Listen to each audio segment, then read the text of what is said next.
In this video, we will learn how to keep the top row in view while scrolling down in your Excel workbook. To do so, we will use the freeze panels option in Microsoft Excel. So let us get started.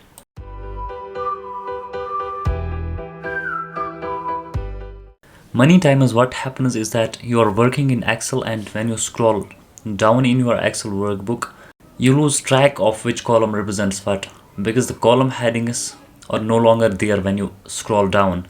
Similarly, same can happen when scrolling horizontally in your Excel workbook. When you have a row heading for each row in your Excel workbook and you scroll horizontally, you lose track of which row represents what. So to solve this problem, the freeze panels option in Microsoft Excel comes very handy. To freeze the first row and first column, click on cell B2 here, then click on View tab, click on Freeze Panels, Freeze Panels. Now you can see that the top row has been freezed by Excel. It will remain there when you scroll down.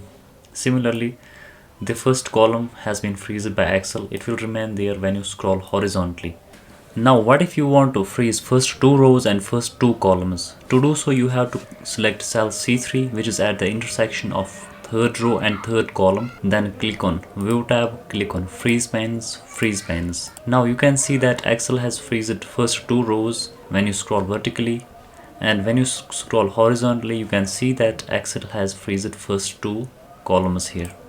Now if you want to only freeze first row, then click on the View tab, click on Freeze Panels, then click on Freeze Top Row. It will freeze the top row only. Again, if you only want to freeze the first column, then again click on the View tab, click on Freeze Panels, then click on Freeze First Column. And when you scroll horizontally, you will see that it has frozen your first column. Your first column stays there when you scroll horizontally. I hope this video was helpful. If you like the video, please give it a thumbs up. Keep supporting, subscribe the channel. Thanks for watching.